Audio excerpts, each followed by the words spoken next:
Hello one tech family guys. ನಿಮ್ phone ಏನಾದ್ರೂ Android ಆಗಿದ್ದು ಹಾಗೆ ಫೋನ್ ಏನಾದ್ರೂ ಹ್ಯಾಂಗ್ ಆಗ್ತಾ ಇದ್ರೆ, ಬ್ಯಾಟ್ರಿ ಬೇಗನೆ ಖಾಲಿ ಆಗ್ತಾ ಇದ್ರೆ, ಇವಾಗ್ಲೇ ನಾನು ಹೇಳೋ ಈ 4 ಸೆಟ್ಟಿಂಗ್ ಆಫ್ ಮಾಡಿ ನಿಮ್ಮ ಬ್ಯಾಟ್ರಿ ಪರ್ಫಾರ್ಮೆನ್ಸ್ ಬೂಸ್ಟ್ ಮಾಡಿ. ವಿಡಿಯೋ ಸ್ಟಾರ್ಟ್ ಮಾಡೋಕ್ಕೂ ಮುಂಚೆ ನಮ್ಮ ಪೇಜ್ ಇನ್ನೂ ಯಾರ್ಯಾರು ಸಬ್ಸ್ಕ್ರೈಬ್ ಮಾಡಿಲ್ಲ, ಇವಾಗಲೇ ಸಬ್ಸ್ಕ್ರೈಬ್ ಮಾಡಿ. ಹಾಗೆ ಪಕ್ಕದಲ್ಲಿರೋ ಬೆಲ್ ಐಕನ್ನ ಆನ್ ಮಾಡಿ ಇಟ್ಕೊಳ್ಳಿ. ನಾವು ಮಾಡೋ ಪ್ರತಿಯೊಂದು ವಿಡಿಯೋ ಫಸ್ಟ್ ನಿಮಗೆ ಬರುತ್ತೆ. First setting. ಫಸ್ಟ್ ನೀವು ಫೋನ್ ಸೆಟ್ಟಿಂಗ್ನ ಓಪನ್ ಮಾಡ್ಕೊಳ್ಳಿ. ಆಮೇಲೆ ಕೆಳಗಡೆ ಸ್ಕ್ರೋಲ್ ಮಾಡಿದ್ರೆ ಅಬೌಟ್ ಫೋನ್ ಅಂತ ಆಪ್ಷನ್ ಸಿಗುತ್ತೆ. ಅದ್ರ ಮೇಲೆ ಕ್ಲಿಕ್ ಮಾಡ್ಕೊಳ್ಳಿ. ಅಲ್ಲಿ ನಿಮಗೆ ಬಿಲ್ಡ್ ನಂಬರ್ ಅಥವಾ ಸಾಫ್ಟ್ವೇರ್ ವರ್ಷನ್ ಅಂತ ಆಪ್ಷನ್ ಸಿಗುತ್ತೆ. ಅದನ್ನ 7 ಟೈಪ್ ಟ್ಯಾಪ್ ಮಾಡಿ. ಅಲ್ಲಿ ನಿಮಗೆ ಡೆವಲಪರ್ ಆಪ್ಷನ್ ಆನ್ ಆಗುತ್ತೆ.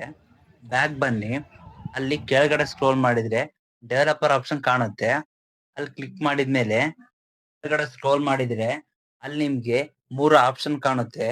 ಒಂದು windows animation scale, transition animation scale, animator duration scale ಅಂತ ಆಪ್ಷನ್ ಕಾಣುತ್ತೆ. ಅದನ್ನ ನೀವು 0.5x ಗೆ ಸೆಟ್ ಮಾಡಿ ಇಟ್ಕೊಳ್ಳಿ. ಎರಡನೇ ಸೆಟ್ಟಿಂಗ್. ಅದೇ ಸೆಟ್ಟಿಂಗ್ ಒಳಗಡೆ ಗೂಗಲ್ ಅನ್ನೋ ಆಪ್ಷನ್ ಸಿಗುತ್ತೆ.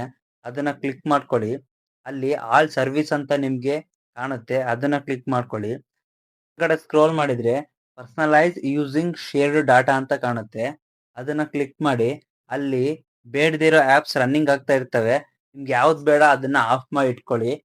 ಬೇಡದೇ ಇರೋ ಆಪ್ಸು ಬ್ಯಾಕ್ ಗ್ರೌಂಡ್ ಅಲ್ಲಿ ರನ್ ಆಗ್ತಾ ಇರುತ್ತೆ. ಇದನ್ನ ಆಫ್ ಮಾಡಿದ್ರೆ ನಿಮ್ಮ ಸ್ಟೋರೇಜು ಕ್ಲಿಯರ್ ಆಗುತ್ತೆ. ಹಾಗೆ ನಿಮ್ಮ ಬ್ಯಾಟ್ರಿ ಬ್ಯಾಕಪ್ ಜಾಸ್ತಿ ಆಗುತ್ತೆ. ಪ್ರೈವಸಿ ಮತ್ತು security. Near by connection, more connection ಅಥವಾ ಕನೆಕ್ಷನ್ ಒಳಗಡೆ ಹೋಗಿ ಸೆಟ್ಟಿಂಗ್ ನ ಆಫ್ ಮಾಡಿ.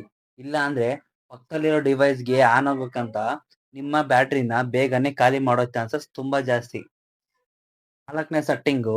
ನಿಮ್ದು ಏನಾದ್ರೂ ಒಲೆ ಡಿಸ್ಪ್ಲೇ ಆಗಿದ್ರೆ ಫೋನಿಂದು, ಇವಾಗ್ಲೇ ಡಾರ್ಕ್ ಮೋಡ್ ನ ಆನ್ ಮಾಡಿ ಇಟ್ಕೊಳ್ಳಿ.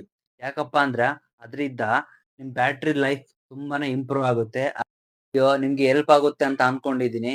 ಹೆಲ್ಪ್ ಆಗಿದ್ರೆ ಇವಾಗ್ಲೇ ಕೆಳಗಡೆ ಇರೋ ಸಬ್ಸ್ಕ್ರೈಬ್ ಬಟನ್ ಒತ್ತಿ, ಪಕ್ಕದಲ್ಲಿರೋ ಬೆಲ್ ಐಕನ್ ಕ್ಲಿಕ್ ಮಾಡಿ ಆನ್ ಮಾಡಿ ಇಟ್ಕೊಳ್ಳಿ. ಬಾಕ್ಸ್ ಅಲ್ಲಿ ಒಂದು ಕಮೆಂಟ್ ಮಾಡೋಗಿ ಹೇಗಿತ್ತು ವಿಡಿಯೋ ಅಂತ.